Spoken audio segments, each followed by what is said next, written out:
Hello everyone, welcome back to the Tech Sharmit podcast. Today I'm joined by another special guest, Yves Habersaat, who is joining us all the way from Switzerland. Yves is a Microsoft MVP in M365, a Microsoft certified trainer, an AI tech lead, and a business application consultant at Sword Group. He brings a rare blend of hands-on development experience across React, SPFX, .NET, and so many other technology. So today in this episode, we will talk about how organizations can move from AI conversations to real implementation, the opportunities and trade-offs within the Microsoft Copilot ecosystem, and also the governance and ethical consideration that come with customized AI solution. But before we get started, I would like to thank Vivas for joining us today in this episode. And now I request you to please initiate the discussion by telling us a bit about yourself. Yeah, thanks for having me. So my name is Yves, and as you mentioned, I'm working in the Microsoft ecosystem since a long time, more than 10 years now.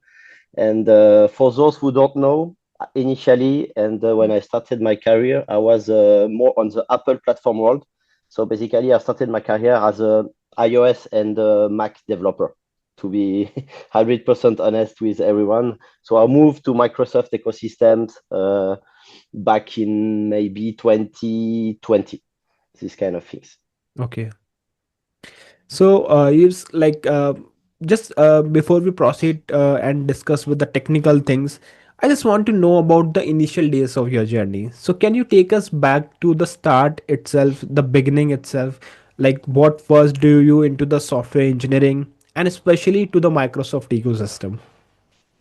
Yeah, so as I mentioned, I didn't Yes. start with the Microsoft ecosystem. So when I moved to the Microsoft ecosystem, my first experiences were on the SharePoint on-premises world, where I developed some customization for many different purposes. After I switched to Office 365 because it was the starting of Office 365 back in 2017 around this, and before you got Azure that were released, and basically I started my developer career on the SharePoint platform, to be honest. Okay. All right. So now let's talk about your expertise. So as an AI tech lead, how are you currently helping organization move from just talking about the AI to actually implementing it for the production ready solution using the tools like Azure, OpenAI, and Microsoft Foundry? So how like you are utilizing these tools? Yeah, it's a really good question because a lot of customers are talking about AI. It's a AI Yes. theater because everyone wants to implement AI in this company. So for me, you don't need to think about models, but you need to start with business problems, and Okay. you need to start with the right business analysis. And when you identify high value and low risk AI use case, you Mm-hmm. are able to do some POC, but also you need to choose the right abstraction level. So, for example, if you want to take advantage of the Copilot platform, if Right. you want to take advantage of the Foundry platform, and also you need to think about how to secure data foundation by identities, permissions, compliance considerations, these kind of things.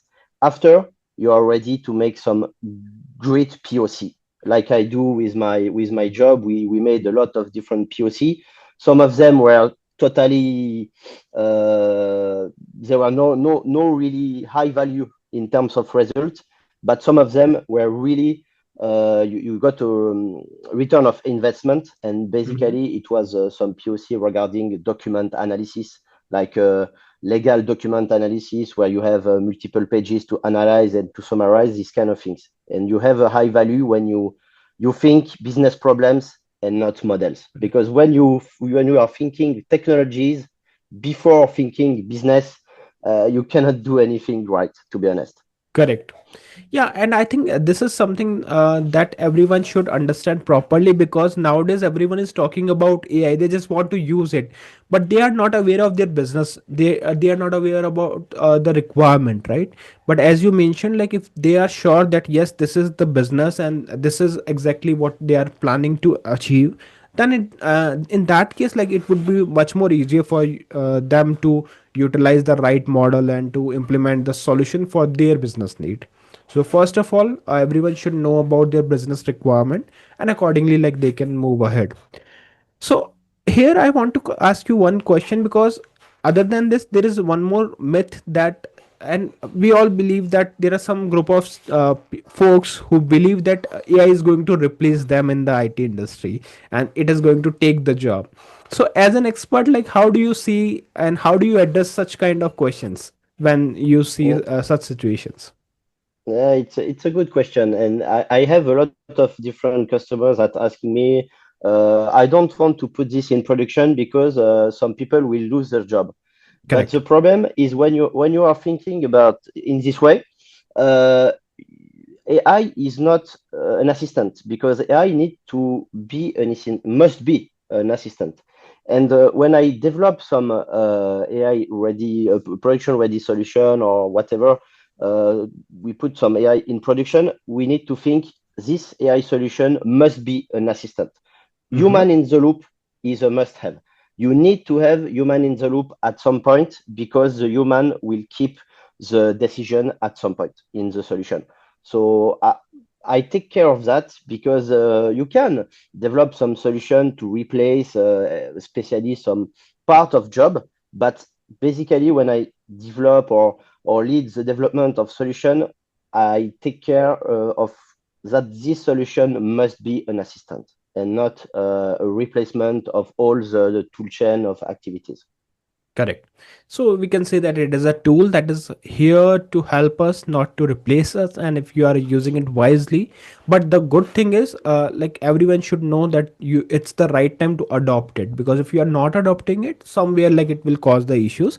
But if you are adopting it, if you are utilizing it, then for sure like it is going to help you in the longer way. So that's the thing regarding the AI. And we also know that if we talk about any particular tool, for example Microsoft Copilot, so it is everywhere now, right? From developers to business analysts, everyone is utilizing this. So I was from your perspective, from or maybe from a developer perspective, what do you think, like what are the most significant opportunities you see for custom development and extension within the ecosystem of Copilot? So how you look at this? Yeah, it's a good question because you see when Copilot was released, the developer stack was really not big, to be Mm-hmm. honest. So since the last Microsoft Ignite, Okay. they released all the API around Copilot, and basically it changed a lot because when you can use, for example, retrieval, search, chat APIs, now you can integrate Copilot capabilities into different kind of line of business application. Because for me, Copilot isn't a product. Now it's a platform. You can take advantage of Copilot like a platform because now you have APIs.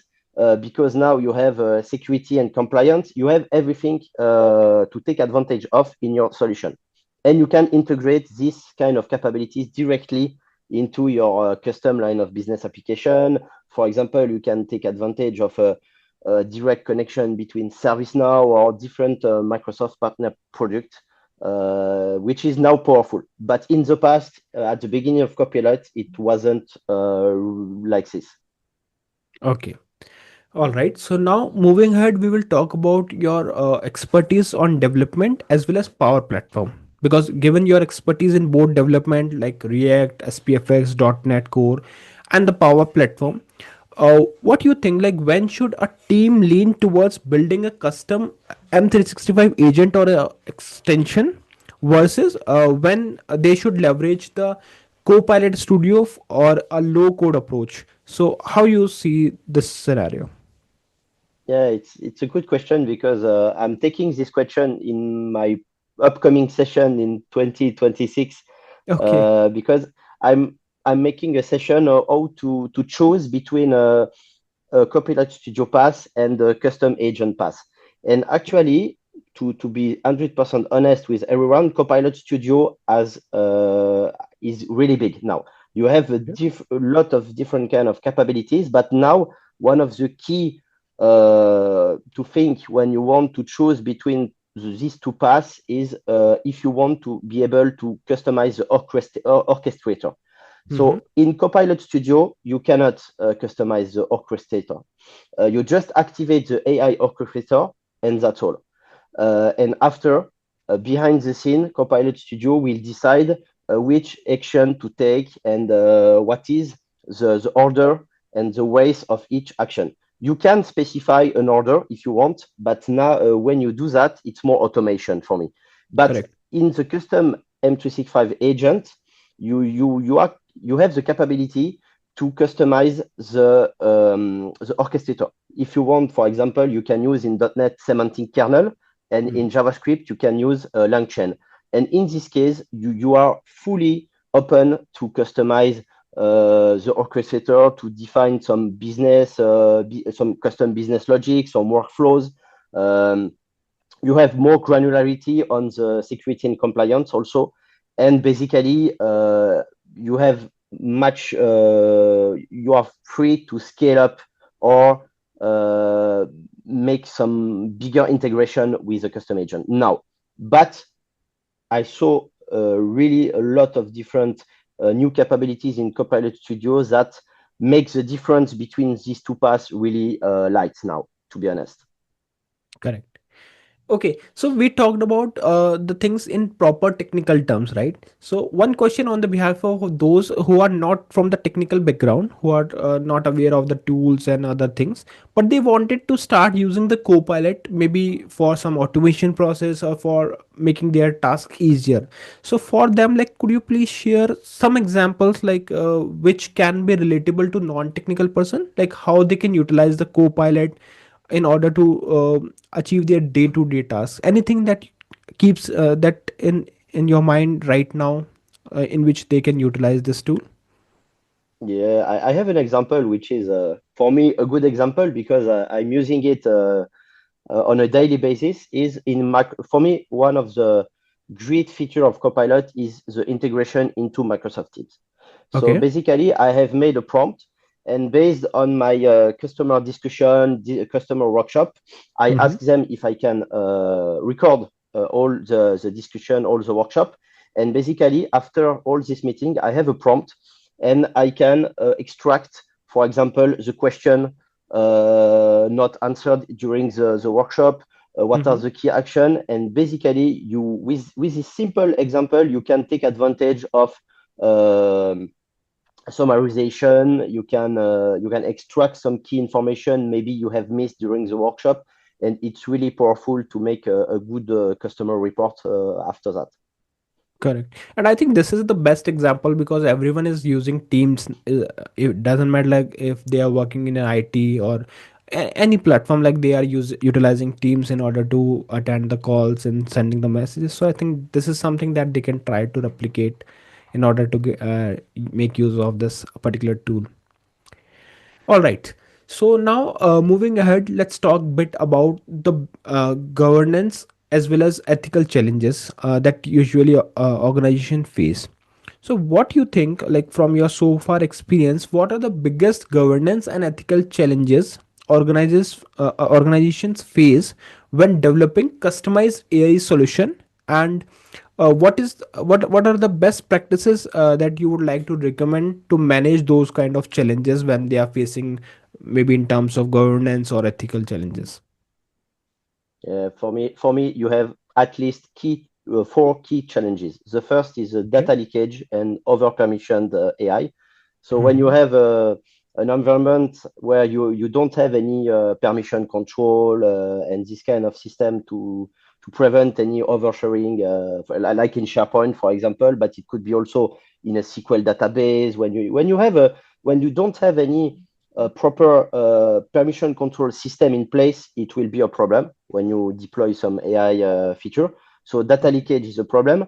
The second is also a lack of transparency in AI decisions. So for a lot of customers and a lot of people, there is a lack of transparency in AI decisions. So, okay, AI gives you some results, but some people want to have, okay, why this decision was suggested Mm-hmm. instead of another decision. So they want transparency. The third is the shadow IT, because a lot of employees are using a tool outside governance, because now you have Gemini, you Yes. have you have Copilot, yes, you have Grok, you have a lot of different tools, AI tools that now are out of control of the government. So it's a really high challenge. And after, for me, the last one is the over trusting AI outputs, because a lot Okay. of people think that AI is the truth. And basically, no, because in every AI solution, you need to mention that AI need to be controlled by the human, by yourself.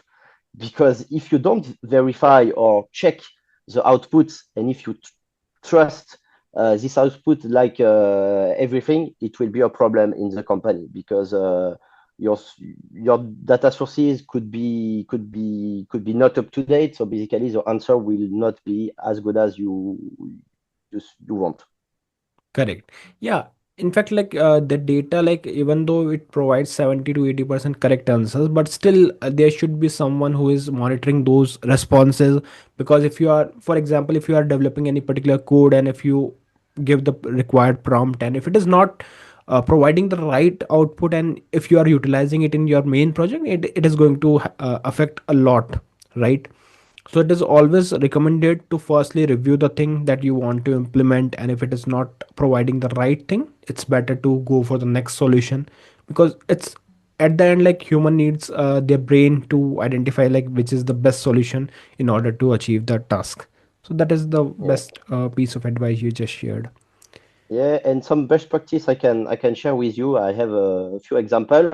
So Yeah. one of the first is the principle of least privilege. Always in every system, you need to put the least privilege principle in every data source you have. You Hmm. need to have a clear AI usage policies into the company. I know Okay. it's long, or it's a time waste sometimes, but you need to have a clear AI usage policies, internal and for external people that are working with the company, like partners, this kind of thing. And one point, human in the loop for critical decisions. Because Correct. when you have some, for example, invoice validation that are really expensive, uh, you need to put human in the loop for critical decision. It's for me, it's mandatory, because now Right. you it's not a source of trust. Sometimes you have hallucination. Sometimes you have some misunderstanding of the context. So for me, this is really important things to put in place when you are developing some AI solutions.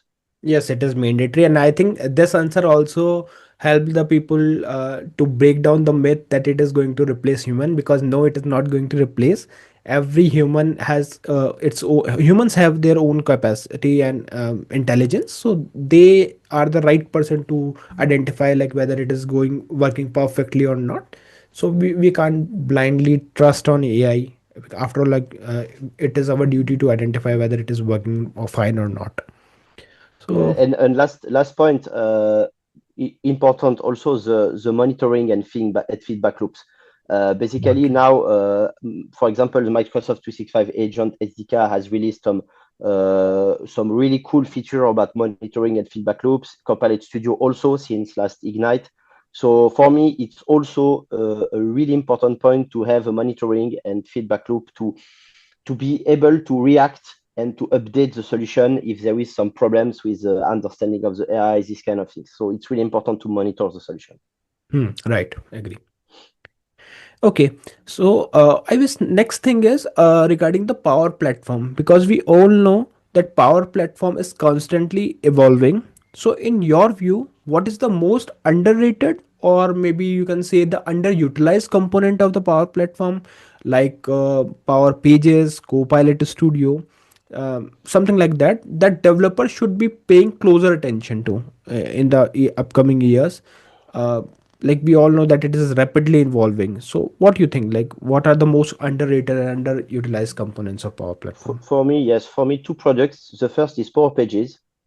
To be Mm-hmm. clear, everyone think it's just a low-code portal building application, but not. It's more than that because now, as a pro developer, you can extract all the source code of your portal and you can develop in any language, basically in a web language you want, with external frameworks if you want.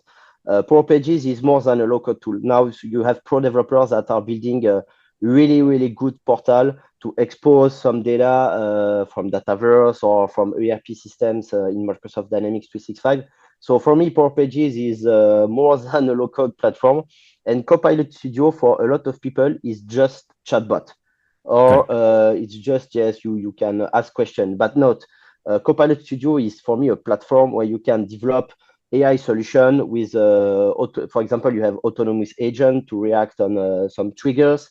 You have, for example, the capability to aggregate multiple data sources. You can ask data sources, you can link data sources, sorry, on Azure. So basically, Copilot Studio, for a lot of people, is just chatbot, but for me, it's clearly a platform. And Power Pages for pro developers is also a really good platform now because Microsoft has evolved this product to take advantage of the pro developer side of the house. So for me, Copilot Studio and Power Pages are really underrated actually in the Power Platform Okay. world.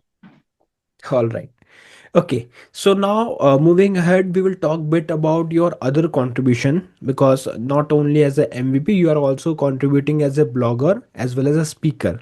So we just wanted to know like what drove your decision to become a blogger and speaker, and how has that commitment to the community shaped your own career path as a consultant and maybe as a tech lead.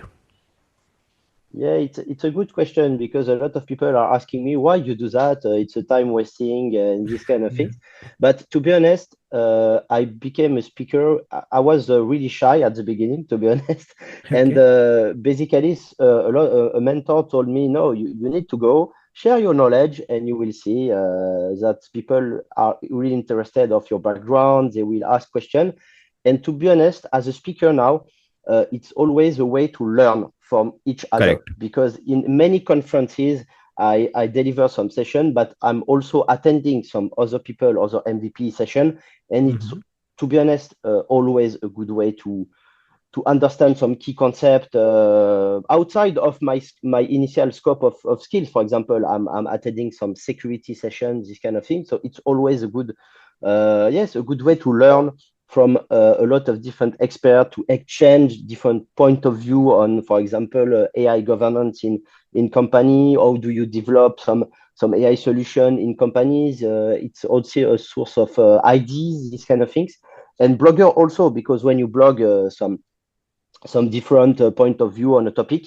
You have some people that are interested in to go a little bit deeper. They are asking questions, so you start the discussion. It's always a good way to learn from the question of each other, some the knowledge of each other. So it was really a good way to improve my skills in many areas. To be honest. Right. And I also feel the same thing, that whether you are a speaker, blogger, video creator, or anything, you are going to learn for yourself also, because you are not only sharing your knowledge, you are also learning. Because if you are preparing it for one session, for sure, like you have to do lots of research, and then only like you will learn other alternative ways to do that particular task or particular piece of job. So on the other hand, like it is helping the consumer, like who are consuming those blog, but it is also helping you to improve yourself, to enhance your productivity. So that's what I feel like, that the best way to learn something. If you want to learn something, just try to share your knowledge and it will help you in a longer go. Yeah, and to Okay. be up to date also to some technologies because the technology evolve Yes. faster. So basically, it's always a good way to be up to date on To be updated. different kind of topic. For example, data management or really different kind of things you are not interested earlier maybe. Right. Okay. So I was like, we talked about the technical things. We talked about your contribution as a MVP, as a blogger, speaker. Now let's talk about a few things that is related to your personal life, right? Because most of the people know you as a MVP, blogger, speaker, but I believe like in everyone's life there is a one part of the journey that no one ever asks about, but it has highly impacted the journey throughout. So in your case, what was that part of your journey that no one ever asked about but had shaped everything you have built so far?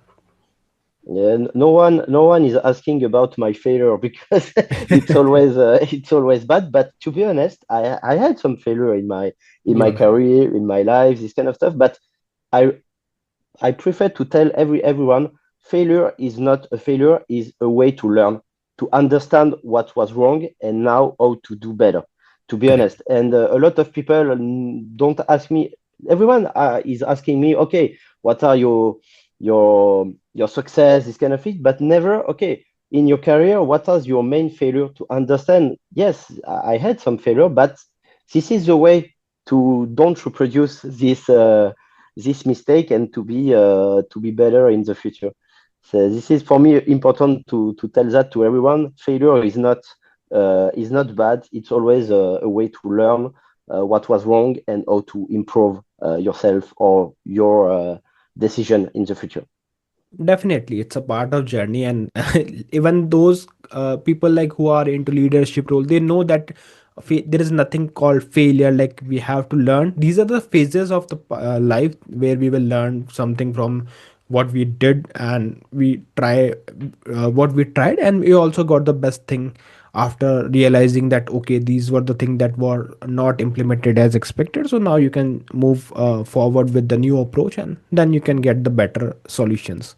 So there is nothing called failure, like everyone has to deal with certain phases. Okay, so now we will talk about Switzerland, because as a proud citizen of this country, if you could share one thing about Switzerland with the rest of the world, something that you feel proud and something that you should that you believe that everyone should know about, then what is that one thing that you would love to share with the global audience about Switzerland? To be honest, I will mention one thing. In Switzerland, we have a multicultural mindset because we Mhm. are collaborating across three languages, German, French, and Italian, sorry. And Yeah. basically, you have three parts of Switzerland, and basically, you can, for example, in Zurich, you will speak German. In Geneva, it's close to my house, you will speak French, and for example, Lugano, you will speak Italian. So we have a multicultural mindset, and we collaborate across different kind of languages. You see, different cultures, this kind of thing. So I think Switzerland is really interesting for that. And maybe this is I want to share about Switzerland to everyone who is listening to us. I think this thing will be resonated more with the citizen of Bharat or India, because here also like there are lots of culture, languages, so they know the worth of that, right? Yeah. Because everyone is living together, learning from each other culture, and celebrating all of these things together. So I think that's the best thing you just shared. Okay, so fine. Although like we have so many things that we can discuss here in this podcast, but we are short on time, so I just want to take the last question, and this is related to the key person, because I believe like everyone needs a mentor or a guide in life. So looking back on your own journey, who are the key people or influences that shaped the way you think, work, and lead today?